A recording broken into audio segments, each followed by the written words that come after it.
Hi, I'm with my husband here, and I mentioned Yo, bitch. in one of my previous videos about ableism that the cats are fighting. No, that's not what I said. I mentioned in my previous video about ableism, about how my husband has agoraphobia, and I didn't really feel comfortable discussing agoraphobia until I did more research about it or had him part of it because he has agoraphobia. And here he is. To go with this one. And okay. So, what is agoraphobia? Fear of the marketplace.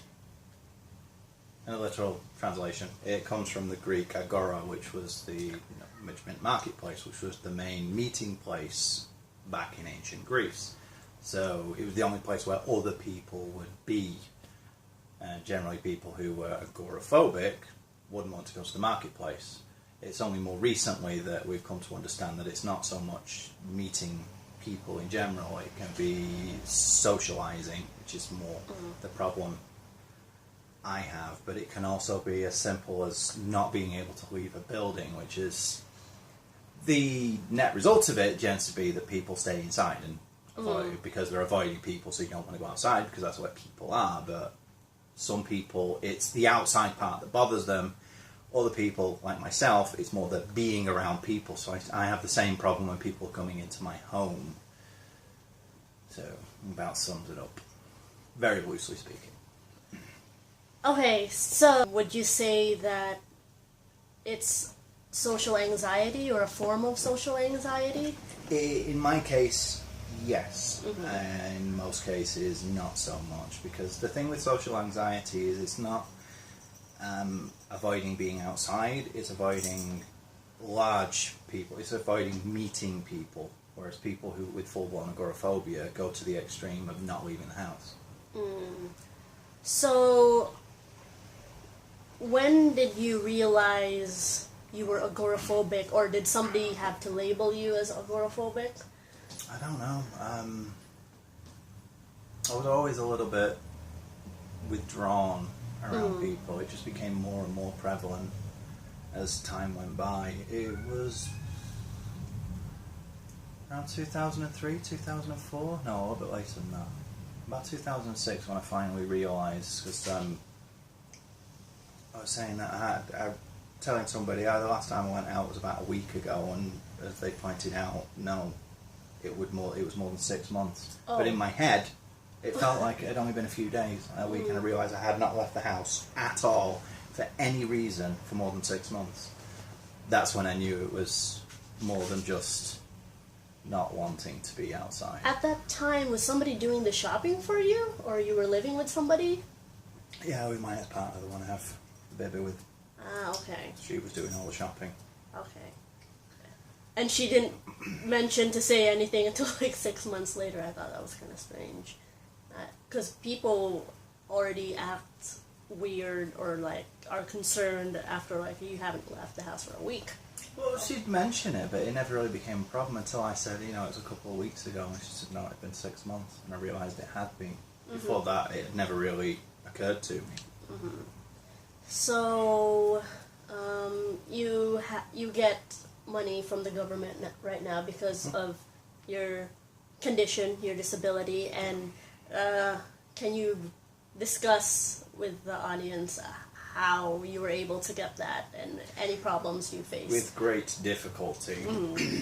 Initially, I qualified for the benefit ESA because everybody qualifies for that automatically for at least I think it's 16 weeks. They call that the assessment period. After that, you have to go for a medical assessment. I didn't.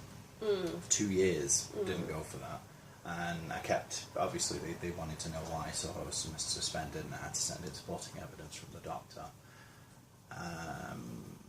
Then eventually it got to the point where it had been stopped again, and they changed the policies at this point.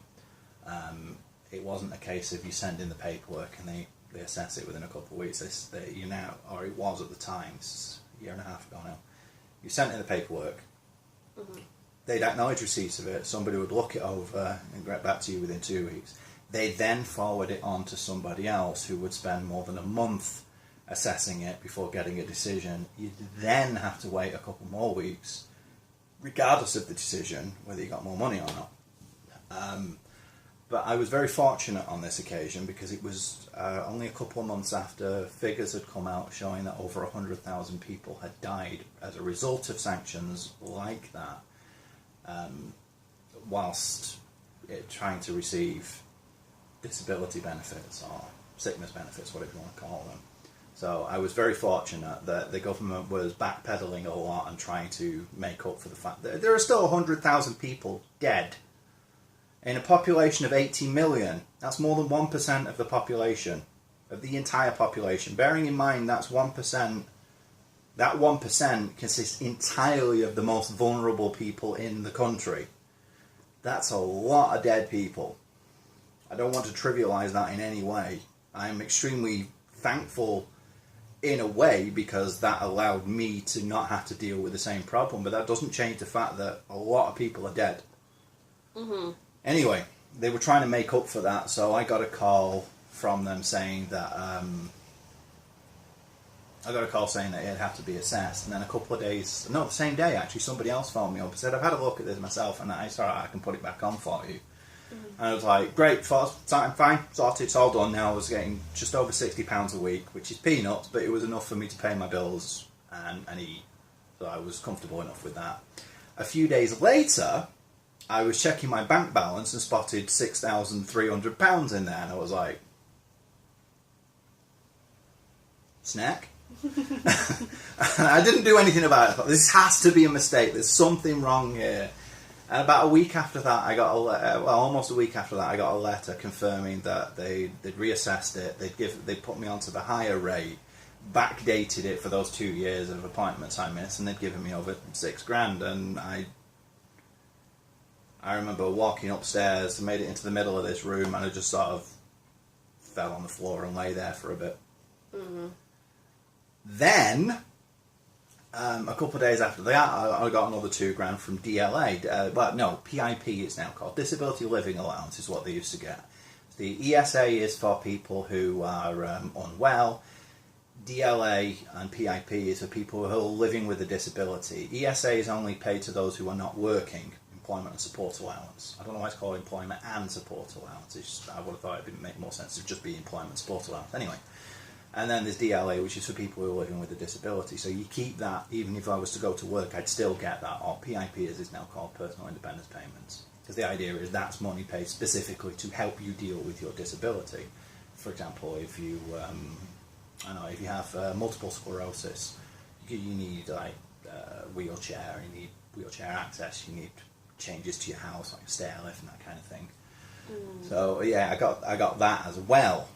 And I remember getting that, and I just sort of fell down in the ginnel downstairs, because the way I get my mail is I have to go down my stairs, open my front door, and then there's like a passageway underneath the building that leads to the outer door, which can be difficult for me to get to sometimes, because it's progressed to the point now where I don't even like going into my own back garden. Used to be fine with that. I used to be able to think of that as being part of my space. Mm-hmm. I now often have the windows closed, because it reminds me of... Anyway, I went down there to the ginnel, and I saw that letter, and I just sort of fell over and just lay there for a bit. Mm. But it took a very long time to get that. I've been claiming benefits for most of my adult life now, and I've been on and off.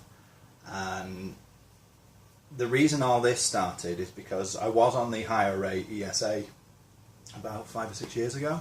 Mm-hmm. And I kept getting a letter from my doctor saying that I was too unwell to go to the assessment that has to be done each year. But one year, for whatever reason, I was feeling like, I'll go and I'll show them. And that was just after they changed all the legislation, and I got a thing back saying that I had 0 points, that there was nothing wrong with me, and I had to go to a tribunal. I had to go see a magistrate and a lawyer and medical practitioner or something, and I was trying to I explained to them what the problem was, and the fact that I have problems with my bowels. In very simple terms, I shit myself. And they said that wasn't a significant problem. Mm. Yeah. It used to be that having Did problems they with your expect bowels. you to wear adult diapers I or have no something? idea. This is because it only happens infrequently. It's the bit they seem to be missing is yes, it happens infrequently because I infrequently leave the house. I kept trying to drill this into people, and they always misunderstood me. I think intentionally. I kept telling them it happens when I leave the house. Not only it does, not might, it does every single time I have bowel problems for days after leaving the house. But not just that, it also happens when I think about leaving the house. And all they got is, it's, you know, sometimes when you think about it, it happens. Like, no, it's not just sometimes, it's when I leave the house. Every single time, and when I have to think about it. Even something as simple as seeing the windows open, that can be enough to trigger gastric distress, which can last for days. So, you know, it's not a minor thing. The last time it happened was just before I went to see them. I woke up after I pooped a bit in the bed because I was dreaming about it. And they didn't consider it a big enough problem. I bet you if one of them had it happened even once, they'd be on full sickness benefits and they'd be on a vacation and all expenses paid and shit. So you can fucking eat a dick. Anyway, I went to that and that was rejected as well. So I was then back on the lower rate for several years until last year when everything sort of worked out. And I don't like getting this amount of money. I don't feel like I've earned it. But at the same time, you know, I'm glad that I and other people can actually now get money that they need, because my perspective has always been that the mark of a civilized society is how well it treats its infirm. And over the last 10 years or so, the UK has gotten increasingly worse on the way it treats the infirm. It looks down its nose at people, especially those with psychological conditions, most commonly by people with physical ailments. I've had that experience. People saying, you know, it's like because they're in pain, they have a bad shoulder. You know, you can understand that with yours. It's all in your head. How can you be there trying to take away from? I hate that argument, like, it's all in your head. So, like, asthma's all in your lungs, and stomach cancer's all in your stomach. Like, that's... Yeah. Or, like, it's... But that's different, because that's osteoporosis is physical. all No, in your you bones. don't understand. That's physical. The brain is Those physical. are real problems. When it's in the mind, you're just thinking about it. The brain Fucking is eat a physical. dick. The largest stigma I've found, and the largest stigma that seems to be as far as mental disabilities, comes from the physically disabled. They feel that, you know, they've had to fight to prove that they have a physical thing, and then they see somebody with a mental disability and it's like, it's not. They get it straight away. No, we fucking don't. It's the oppression Olympics. Like, I'm suffering more than you, so I Yeah, deserve maybe you more. are. That doesn't mean that I'm not suffering as well. But, like, I think human beings are naturally competitive, like, Yeah. no matter how disabled you are. Well, So, it's yeah, you have to, evolution, like, isn't it? one-up somebody just because, like, you have broken legs or something. I'm not Humanity- trying to trivialize broken legs. Oh, no, absolutely not. But humanity, like every other species, has evolved from being hunter-gatherers and having to fight for survival. Now, we don't really need to fight much. Situations like mine are the exception. Even people who work minimum wage, well, in the UK anyway, people working minimum wage in the UK have enough money to live on. I mean, I'm getting less than minimum wage. If you actually count out everything I get with all the benefits I get, because I get housing benefit and council tax support as well, I'm probably earning about 2/3 at most of what somebody doing minimum wage will do, and I live really comfortably. I do now anyway. Even beforehand, when I was just getting the £60 a week, I was still getting full council tax and housing benefit, and it's not much, but I can live on that. That's the thing. As much as I may disparage the UK for some of the decisions it's made as a country, I can still live on that. I'm extremely fortunate to be in a country where I can get by on £60 a week. Shouldn't have to. I don't think anybody should have to. Now I'm really comfortable. I'm making the most of it. Because I know it's not going to last forever, and I don't want it to last forever. I want to get to a point where I'm financially, what's the word I'm looking for? financially free, independent, financially independent. Writing a book, written two. I just need to get around to publishing them. Chronicles of Magic. Put a link in the doobly-doo. Second one's been in editing for about 6 years. Yeah. Not quite. I've been editing it for about 3 years. The first one took me 4 years to write. The second one only took me a year to write, and it's longer, but it's just taken forever for editing it. I've even started the third one. I'm about 2 or 3 chapters into that. There are going to be a lot. 27 in total so far. Am I going to be in it? Yes, for sure. My bunny. Anyway, I went off on a bit of a tangent, but I thought it was all relevant. Well, you've shared what agoraphobia is, what your symptoms are, how you No, I haven't gone over symptoms so much. I touched on the gastric distress. Yeah, I remember the gastric distress, so can you elaborate on the other symptoms? The primary symptom, one that seems to be, because problems with bowels is, thankfully for most agoraphobes, not that common. It just happens to be in my case. Although it looks like I might also have a case of irritable bowel syndrome, which hasn't been confirmed yet, so take that with as pencil it in at best. Whether that's because of or related or just happenstance, we don't know.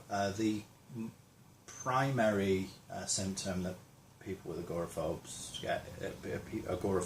suffer from is avoiding people, or avoiding the outside world more specifically. Being forced to do so can lead to anxiety attacks and sometimes full-blown panic attacks. Anxiety seems to be more common until they actually get to the point where they're confronted by it, then the panic attack sets in. And so can you tell me what's the difference between an anxiety attack and a panic attack? Anxiety is more a sense of, it's when your heart rate increases very rapidly and you start to feel lightheaded, your legs feel weak, feel shaky, everything starts to go kind of fuzzy around. You might even feel sort of euphoric because of how quickly the heart's pumping and how much blood's going through. A panic attack, it folds much more into itself.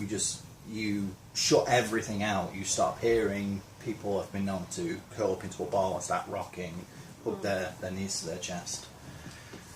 You could say that a panic attack is like the end stage of an anxiety attack. It probably is, but they are very distinct in the way they happen. People who have a panic attack don't always start with an anxiety attack. They sometimes go straight to it. And some people can have anxiety attacks and never have a panic attack. I thankfully get most of the anxiety ones, which are much shorter, and you can keep functioning through them. It can be very difficult because you have to fight to stay upright and stay conscious. But some people can pass out from how quickly the blood's flowing. Whereas a panic attack, it just shuts the body down. You just sort of fold into yourself and give up. It's like a very brief coma, I suppose. I see. I've had them as well. They're not very pleasant. Thankfully, only very few. So we've discussed the symptoms, how you got your benefits eventually, dickish people in both the able-bodied and disabled community. Is there anything else you would like to add? Anybody else who is having problems in the UK with benefits, keep going. Just stick to your guns and don't do it on your own. Make sure you get support from a doctor and somebody in an experienced position. CAB in particular are very helpful.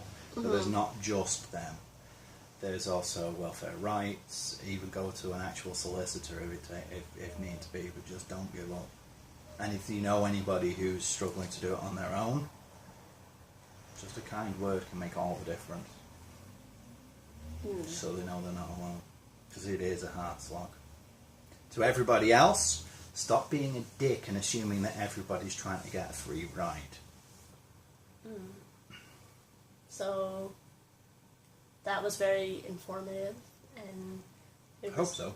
I mean, I know he's just one person. It's not everybody has anxiety or agoraphobia don't necessarily always experience the same exact things, and this is like anecdotal, but hopefully this is helpful for anybody watching and will like try to learn more or seek out help because of senpai. Oh, and if you can, get a pet cat. Yeesh. Not a dog. Dogs are better companions in a lot of ways, but they're also, they need to go outside, and that can lead to problems. Cats are great because they're very independent, but they're still around. It helps you not feel alone so much. So my cats have been a godsend for me. They've helped get me through a lot of very tough times because they're there. You know, they give me that sense of not being completely isolated. So, I think that's it. Yeah, that's it for now. Yeah. Yeah. So this has been a very lengthy video, but it was I think a very good one. Good one to make. Good one to exist. And I just spent time with my bunny. That's good enough for me. Thank you so much for watching. Like, comment, subscribe. Check out my other videos. Check out Senpai's book in the doobly-doo. Check out other links in the doobly-doo. Thank you so much. I do Let's Play videos as well. Oh yeah, he's what's your Bobfish? Bobfish Almighty. Bobfish Almighty, and I'm Bunny Suit Gaming, and I'll put that in a doobly-doo as well. Thank you so much for watching. There's the cat. Meet your baby. Yeah. Bye. Snack?